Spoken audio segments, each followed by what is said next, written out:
night winds whisper softly, why did you do wrong?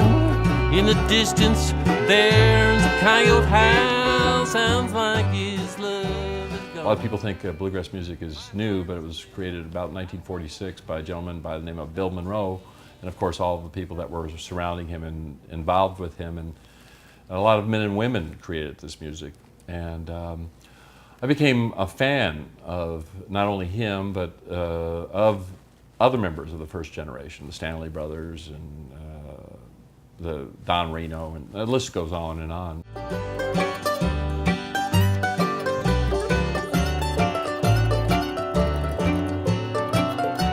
In 2002, I was at my kitchen table reading an article about another bluegrass pioneer that passed away. And then I would hear about another pioneer that passed away. And all of a sudden I realized that that generation was disappearing. And I didn't think that anyone was capturing their story. And I thought, what a sad thing that no one has really been able to capture their story or how they created the music. So I was living in New York, Brooklyn at the time, and I had a number of friends who were filmmakers. And I started to tell them about, bluegrass music, and that it was a new music, and that the first generation was starting to pass away, and that a number of them would be gathered at the opening of the Bluegrass Museum in Owensboro, Kentucky. And Dave Fasano, a filmmaker and somebody who is a shooter, shot film and video, said this would be an amazing opportunity to start capturing their story. And so we went down to Owensboro, Kentucky, and started to capture the interviews. And the thing that we found most amazing and welcoming is that many of them had felt ignored, and many of them had wanted to tell their story.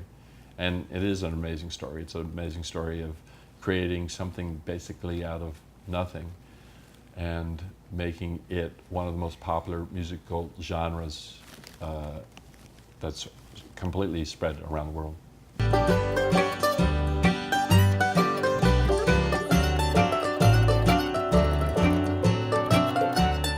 We started the initial shooting in 2002, and when we came back and we looked at the dailies and we saw the interviews, we said, wow, this is some really powerful stuff. And so Tina Reedus, my soulmate and partner, decided to set up more interviews. And so we started making road trips to festivals and going to Nashville and into the homes of the pioneers, because many of them weren't able to perform any longer.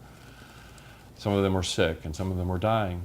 And most of them invited us into their homes and wanted us to hear their stories.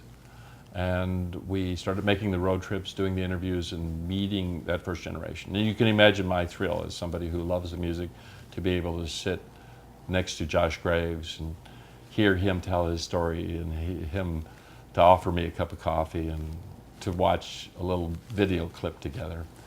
And that was repeated over and over and over again. And Kenny Baker, and the list just goes on and on. And some of them I had met backstage, so they were very comfortable in telling things, and we wanted to edit this to create a beautiful story, a story that really tells about the humanity and also the heroicism of making a musical genre that is living and breathing today and extremely valued across the world.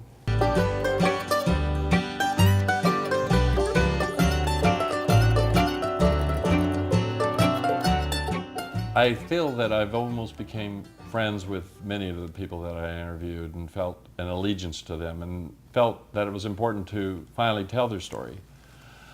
Tragedy happens in every walk of life, and we were having hard times raising money, and also Tina, who was really the sort of logistics person and co-producer in this project, she passed away in 2011 from cancer. And I felt that maybe the project would never be completed, but she gave me a wonderful gift in the fact that she said to me on her deathbed, she said that she wanted me to complete this film.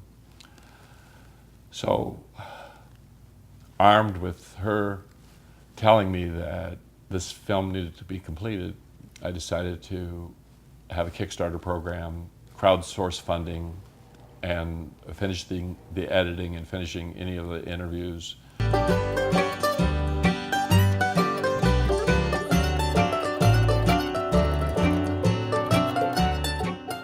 After I created the film, I realized that this film has lasting value.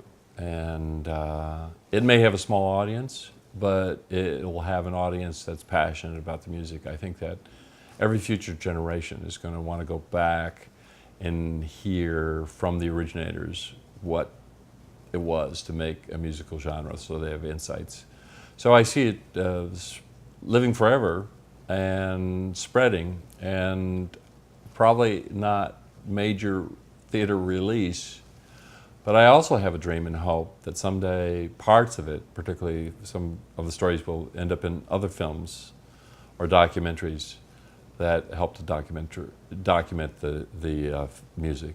And so I'm just so excited that it is a document that I'm sure will be referenced and reviewed in the future.